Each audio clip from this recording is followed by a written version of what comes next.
Good morning. Happy Tuesday. Today, I am Anna Larson. I am your part of the TFI marketing team, the Folke Institute marketing team, and your host for today's live stream. Today, we are going to have Dr. Carrie Spell-Hansson, CEO and founder of the Folke Institute, going live with Dr. Stephen M. Rumery, also known as Rum, who is the director of the Leadership Research Institute. So, how can you best engage and unleash the full potential of each member of your diverse multinational organization? Today, we're going to talk about how leaders can engage their teams to be stronger, more effective, and more inclusive. And this is for today's live stream. I'm very excited to share the bios of our guests, and then I'm going to bring them right up because that is why we are all here listening. So, let me start with this. If you are here listening live with us today, please drop where you're listening from. Feel free to engage with any questions or comments during the live stream. We love to have that interaction with our live listening audience. And of course, if you're catching the replay, feel free to drop comments in there because we are constantly checking and updating and providing the answers that you need. So I'm going to pull this back up right here. And we're going to move it to the first bio slide. So let me start with Dr. Carrie Spell-Hansson.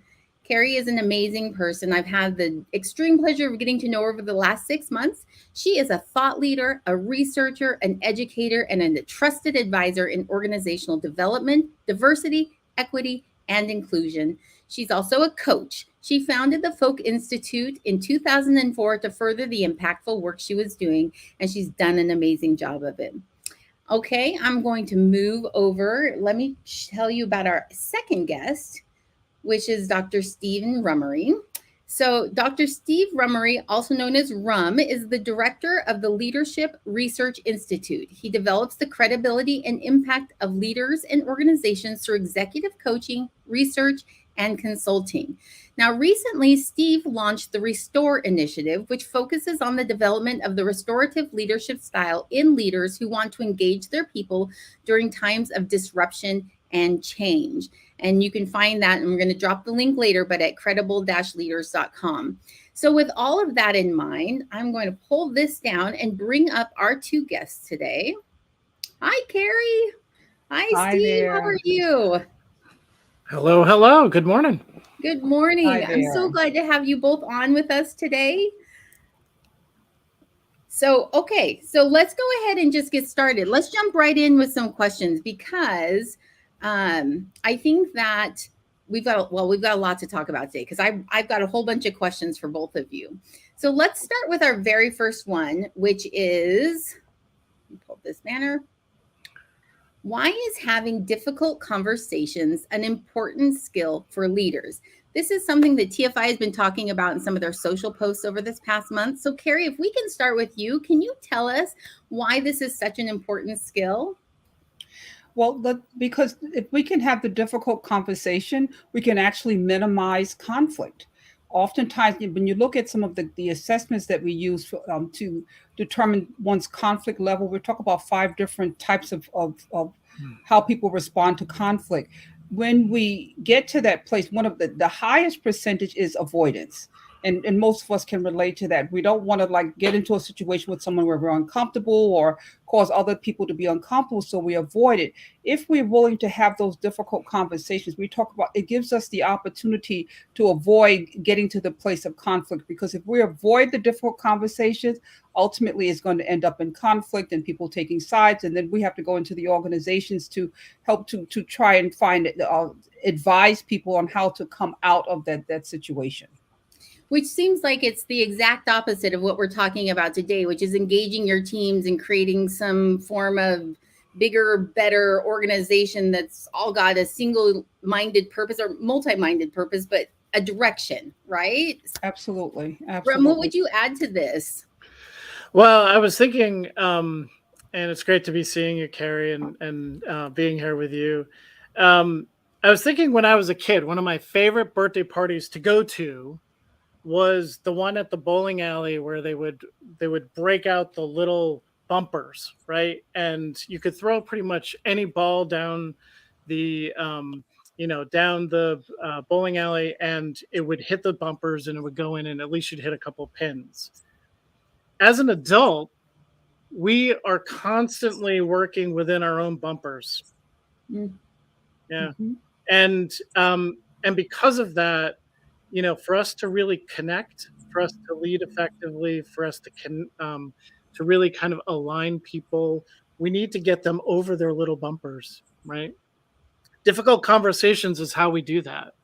We get to open people up, and it's for some people it feels very risky, but to Carrie's point, without doing that, we actually we limit ourselves from really connecting with people and eliminating a lot of the conflict that we're trying to avoid. So Yeah. One of the things you had said, Carrie, in the social media posts that went out was, you said instead of discussing, consider having a dialogue. And I think that the word usage there is so important. Can you just talk on that for just a second? Yes, because that's one of the things I'm passionate about. One of the many things. Let me add that to it. When we're not taught how to communicate effectively. No one takes a course in it. Our parents do not sit us down and say, okay, these are the rules to communicating effectively and successfully. So what happens is we model the people that we see, family members, organizations, professors, whatever, and friends. We model those ways of communicating. And so when we stop and think about the fact that they're really tools that we can use that's going to support us in being successful. So when I think about dialogue, I think of dialogue. Okay, so let me name the three that I usually talk about, the 3 Ds. The first is a debate, the second is discussion, and the third is dialogue.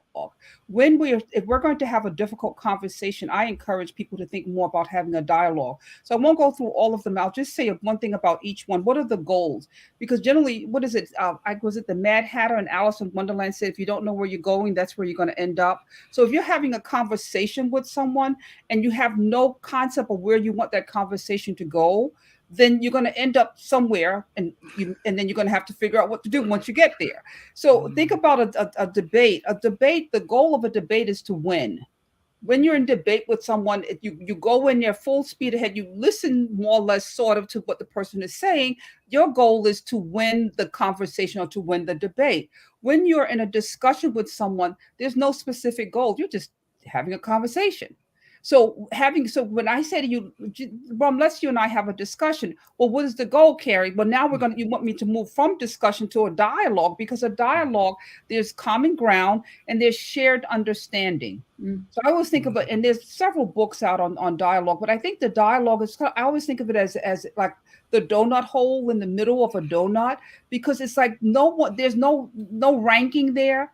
We suspend our judgment in terms of who we are, and I have power, or I'm the leader, or whatever. We suspend all of that, and we have a discussion, and we meet on common ground, and we use that as an opportunity to interact with one another successfully, and to reach what we call a shared understanding. So that's why I think more of dialogue. I love that comparison about the donut, right? It's reminiscent of like King Arthur and the Round Table, as opposed to like, having a head and a foot of the table, but also just that idea of opening an appreciation for everybody's point of view, right? Yes. And taking that into consideration as you have those difficult conversations, whatever they might be about, right? Yes. So, okay. So this is the kind of conversation that the Folke Institute is having every month. So if you are not getting our newsletter or watching our social media, following us on YouTube, following us on all the places, please sign up. I'm dropping that in the comments right now for everybody that is watching. So join us, please. We would love to have you be part of our conversations. Okay, I'm going to move on to our second question. And this one is going to be directed, I'm going to throw Rum in the spotlight here. So Rum, can you tell us, what does restorative leadership mean and why is it important? Absolutely. It's a big topic. It's an important topic. I'll start with, every morning when I get up, I run through my day. I run through what I'm going to be doing today. And I have a couple of questions that I ask myself as I'm kind of walking through my calendar. And one of them is, am I am I really energized by the work that I'm going to be doing? I mean, this morning, looking forward to this podcast, I was like, yeah, I'm very engaged today. I'm excited to see Carrie work with Anna. And so part of what I want to do every day is figure out, okay, well, am I really engaged? Am I emotionally invested in the work that I'm doing? I'm also trying to look at the context of how I'm feeling. Do I do I feel like I'm thriving? Right? Like, am I, not just today, but in general? Do I feel like I'm hopeful and optimistic? Do I feel resilient? Do I feel like I'm open to new things? And of course, I want to be that every day. I want to be thriving. I want to be in that kind of very, high on life kind of feeling. And then the third thing I try to look at is, do I feel like my life is in my control, right? Do I feel a sense of control in the things that I'm doing? Or do I feel out of control? If I had a big steering wheel of my life, if I was to turn it, would my life turn with it or not? And if I'm engaged and I'm thriving and I feel a sense of control, then I know that my life is in a good place, right? Of course, recently, meaning the last 2 or 3 years, we've all been in places where we're like, you know what, maybe I'm not so engaged in the work that I'm doing, or I certainly don't like the kind of work that I'm doing, or working remotely or whatever. I certainly don't feel like a sense of thriving around us. There's so many things that are chipping away at a feelings of thriving, that chip away at our hope and our optimism, and certainly our resilience has been tested. And there's a lot of things that feel like they've been out of our control, right? So COVID brought that. There's been a lot of kind of shifts in how we think about things, a lot of change that makes us feel like things are out of our control. Well, if you want to focus on building stronger engagement and stronger feelings of thriving and a stronger sense of control, you need to engage in restore or restorative leadership, right? Restorative leadership focuses on building deeper emotional investment, in the work that you're doing. You find more meaning in it, and you focus on building a sense of thriving and a sense of control. And when you turn that restorative leadership on others, you're doing that as well, right? You're creating a space as a leader in an organization, a space for people to engage more, to thrive more, and to feel a more sense of control in their lives. So that's the kind of crux of what restorative leadership is, and why I think it's so important and timely right now. I love what you just said, because I feel like it really pushes us back into, I mean, if we think about the things that are happening right now, right? That I'm just going to call it the COVID mess, right? That COVID mess changed the workforce significantly, changed the way companies were doing business. It changed where people were doing business.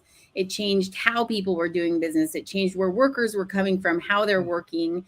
And then on top of all of that, you've got, we talk about this in our blog, Carrie, where we currently have the biggest spread of multi-generational workforce right now in the history that we know of. I mean, it's the largest spread of ages. So you've got all kinds of, I mean, this is stereotyping personalities, right? But different generational personalities that are trying to mix in one organization, and then add other things like hot topics like the quiet quitting that's going on with certain areas and things like that. And I can see where this is a huge area that you could start to pull all that in and say, all right, let's go back down to what is our purpose?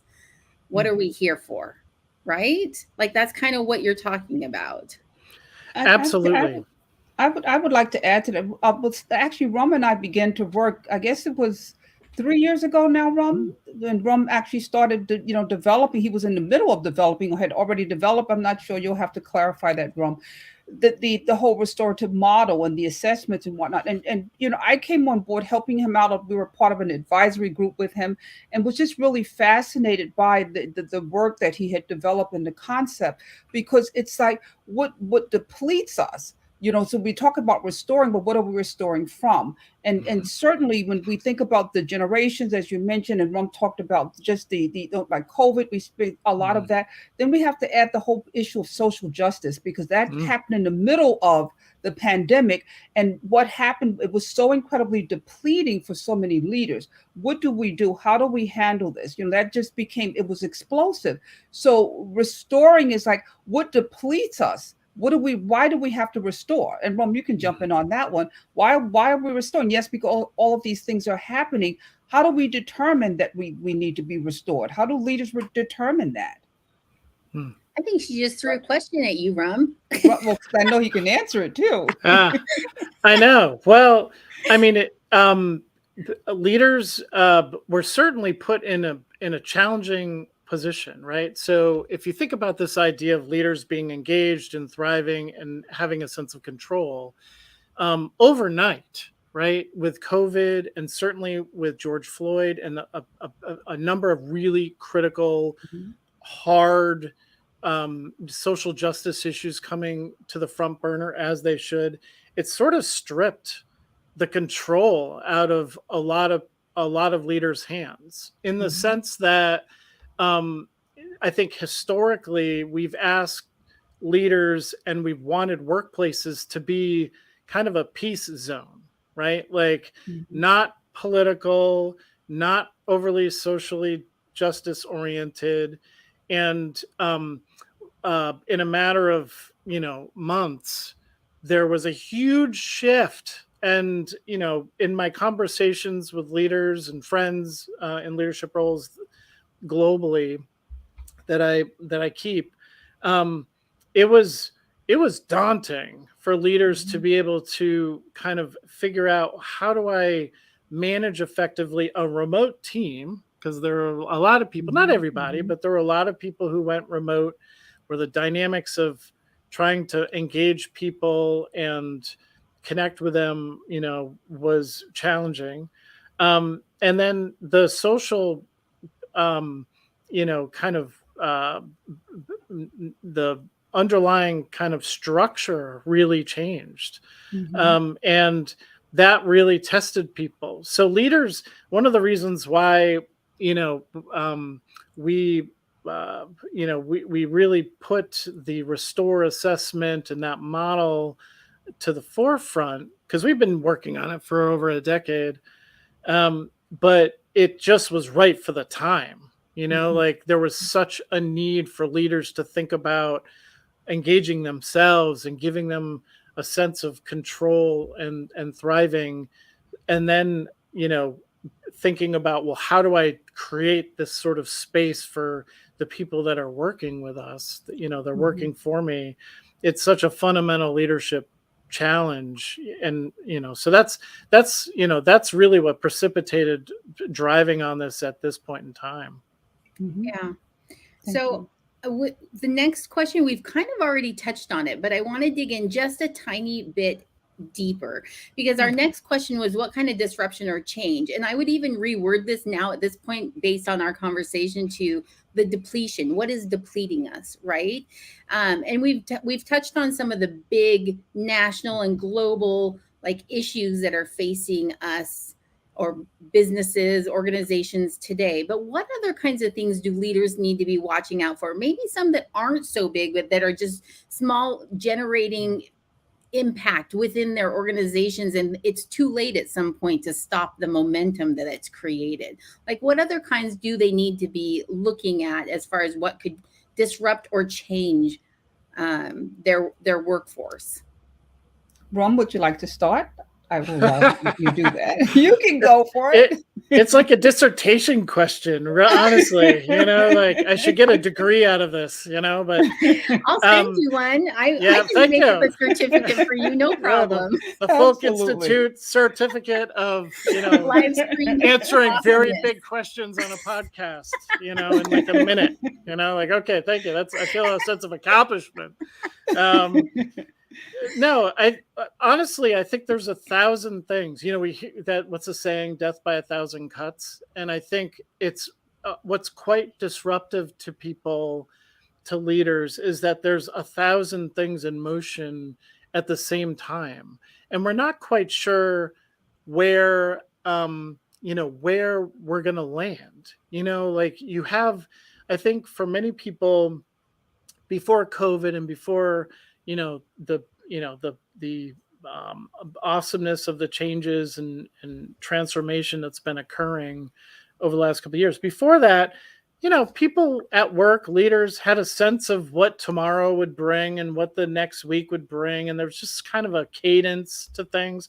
Of course, there'd be surprised by things, but there was just a sense of how things would unfold. And today, I think the disruptive nature that we're still living in is that it's not that maybe things have settled a little bit, but I think that we're still trying to figure out where we're going to land, and that's true. And there's just a lot of people are just trying to figure out what's going on. And I'll give an example, if I may. So one of the many hats that I wear is I'm the president of the council of my local congregational church. I was actually just voted in, and we're going through a lot of change. A senior minister of 33 years retired, and so there's a lot of people in my congregation that are trying to think about, where are we going, what's going on, and as you can see right here, I have this present that's wrapped, right? And it's the future of our church. It's the future of our faith community, right? And I said, it's wrapped, so it's kind of hard to figure out what it is. Although I think if you look at it, you might have an idea maybe of what it is. But you can't look through the paper, the wrapping paper. It's a gift. You can't quite shake it. It's too big. You can't look through the paper. You don't know what's really inside. And I feel like, when we think about the future, whether it's this faith community of an organization, mission-driven organization or whatever, the future is still wrapped. We're not quite sure like what we're going to unwrap, when we get there. However, I think it's how we orient ourselves to that uncertainty that sort of is a fork in the road, right? Because if you pick one way of dealing with it, which is to be anxious about it, to assume the worst, to get bogged down in the 1,000 little things that are changing around us every day, you're going to get into a negative cycle. You're going to have a negative outcome. But if you look at that package and you're like, you know what, like there's going to be 1,000 things that change, but I'm actually hopeful. I think at the end we're gonna be okay, and we're gonna lean into the things that we value, and we're gonna try to figure out a way, even though it's a little bit anxiety provoking, to be vulnerable and open. Like if we can do that, then I think we're gonna be in such a better place, when we unwrap that gift. Absolutely. You did very well. We will make sure you get the PhD. At the end of this. I just want a certificate. The certificate. Okay, you have a PhD already. What? Oh, you're getting an A+. Awesome. Exactly. It's very interesting. Wow. What's interesting is having, because obviously teaching inclusion, DEI, diversity, equity, inclusion for so many years. And we talk about the characteristics that are so incredibly important for individuals if you're working at becoming more culturally competent.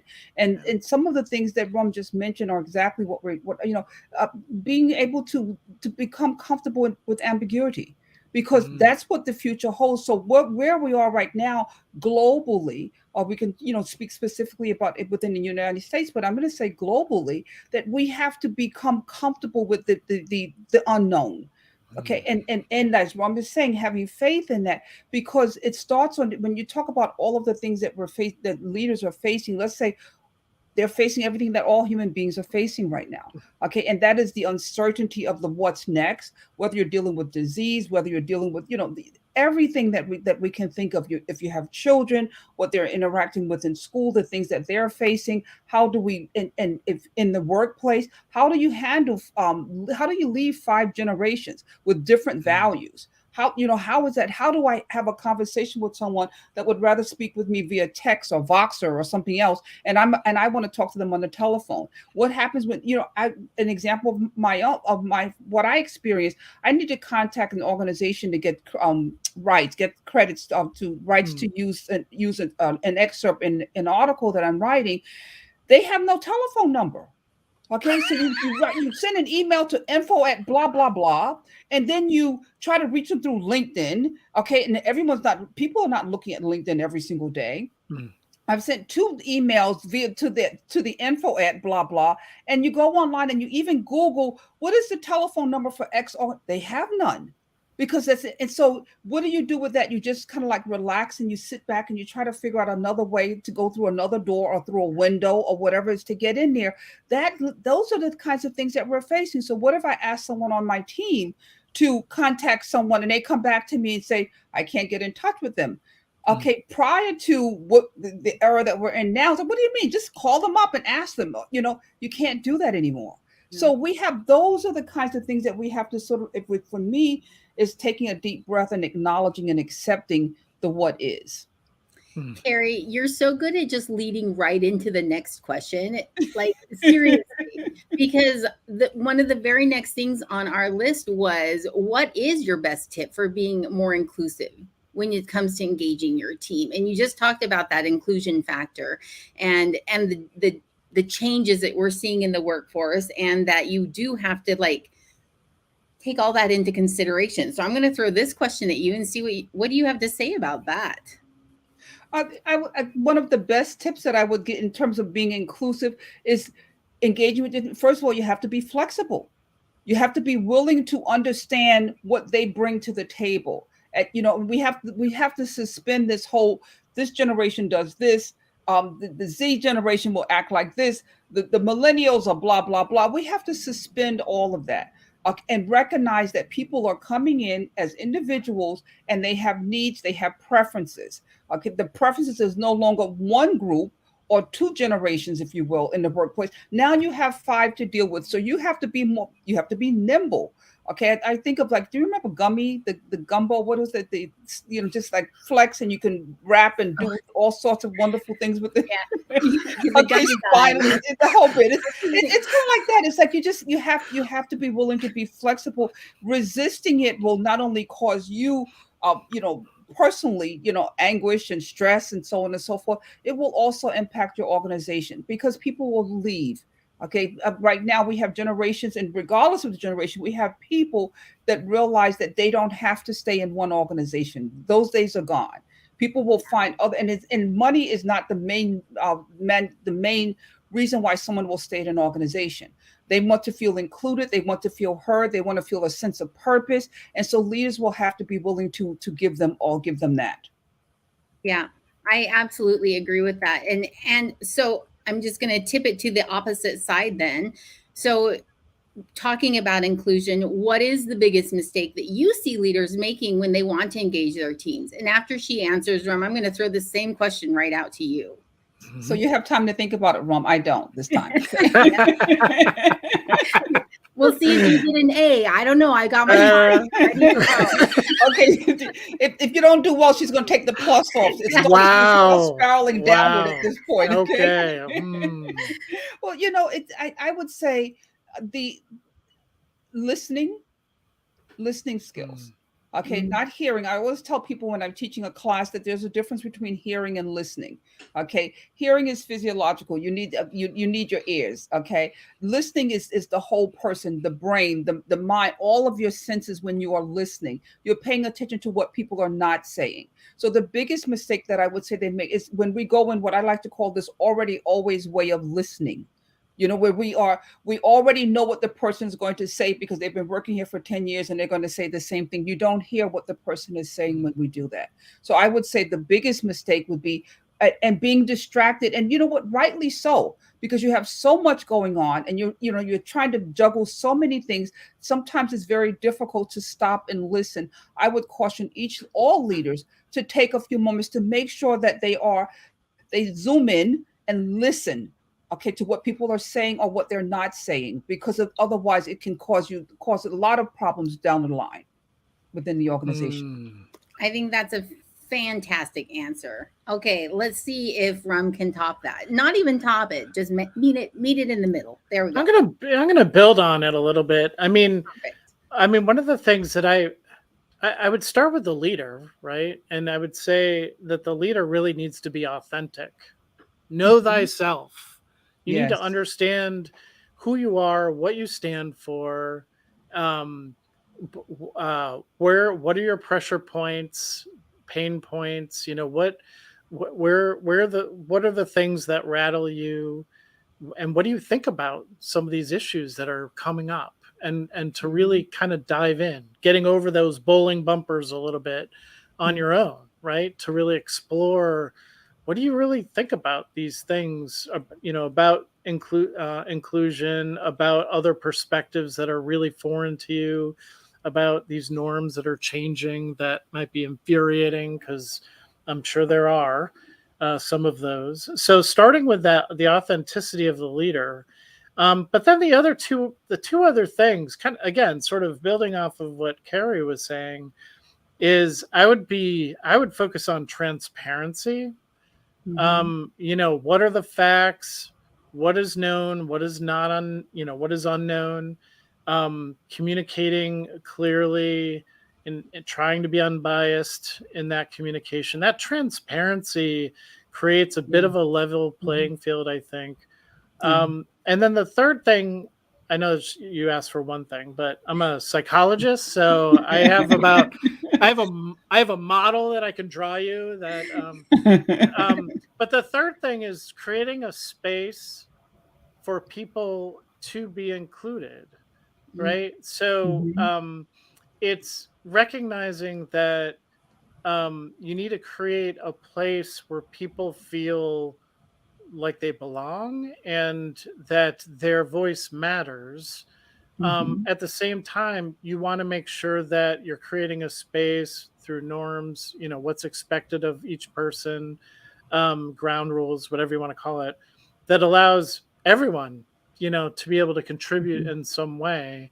That those three things, I think, would be, in addition to what Carrie said, I think would be is how I think about it.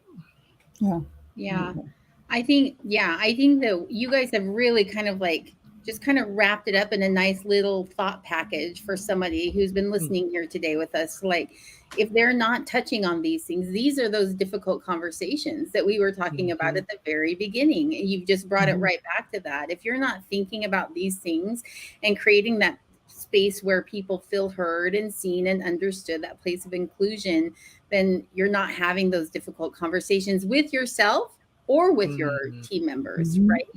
And so I love how that just circled right back to where we started our conversation today. Fantastic. You guys are amazing. What an amazing 30 minutes that we've just spent talking about this topic. Now, I have been dropping links in the comments, and I'm going to just pull some of those up so people can see. I have dropped a link for the Folke Institute newsletter. So if you're not getting that currently, you need to be signing up for that. I dropped a link where you can learn more about restorative leadership at the credibleleader.com website. So you can just read a little bit more about what it means and what it can do for you. And I just dropped a link that this is the blog that the Folke Institute put out just this last month about the 7 living generations in the United States and kind of what each of those stereotypical things are with those generations, but also what does that mean for your workforce and for engaging and being inclusive and having a team that's strong and works together. So check out all of those links on the side. We're wrapping up our time. So I'm going to pull up really quick this right here so that we can have tell everyone. Can you tell everyone if they'd like to talk with you further on this or look into this credible leadership, how can they reach out to you?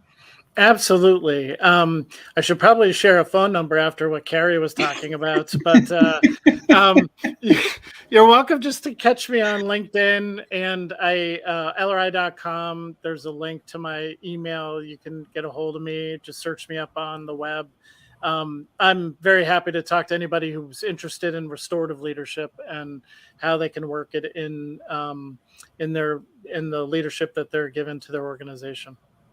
Thank you. And we will be sure and be dropping these links when we send it out, this recording in our next newsletter as well. All of that information will be in there on how you can directly connect with Rum, or feel free to reach out to the Folke Institute. I know the Folke Institute loves collaborating and combining efforts with Rum's organization in making this happen for organizations around the world.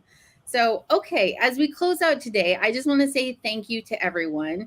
TFI has, or the Folke Institute has a mission of inclusion, and we have created the Inclusion Planner, which let me pull this up really quick one more time and move to the next slide. Our Inclusion Planner is available right now, and it lists holidays and holy days that are throughout the year. And this is such a huge part of creating a space of welcoming for team members, because it's global now. It's a global world now within our workplaces. So this just might help in terms of like opening your mind and opening your thought process, and maybe even starting one of those difficult conversations. So you will be able to grab the link for that down in the comments as well.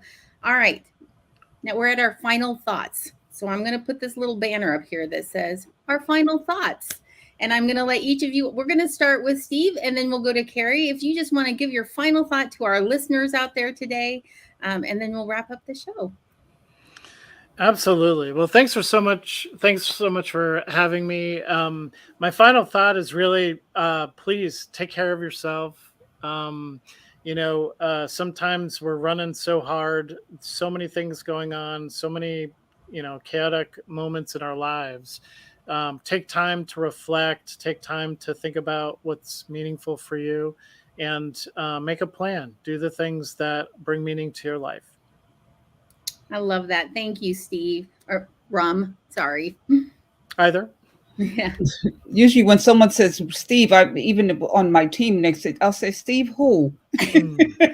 Who are you talking about? Is that because it's Rob for me? I know, and I love that nickname too. And I just was looking at your name, which is why I said Steve as opposed to Rum. But anyway, Carrie, what's your final thought for today? I'm going to jump on, continue with what Rum was just saying. Is the importance of the pause. And pause can be, we don't say like minutes and hours. A pause can be 30 seconds. Like you're sitting at your desk and you just decide to just stop for 1 minute and just take a deep breath. Just kind of make sure that we're grounded, because we make better decisions. We have much more clarity. We're more interactive and responsive when we are grounded. So I would say stay grounded, and communication is a skill.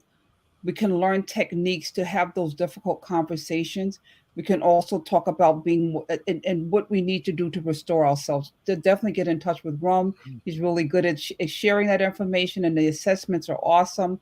So those would be my final thoughts. And thank you all for listening and being here with us today. Absolutely. Thank you so much. Thank you to both of you. We're going to go ahead and say our goodbyes now. So we will see you on our next The Folke Institute live stream conversation, which will be happening in February. And you'll find that announcement coming soon to your social posts. So thank you. Thank you. Thank you.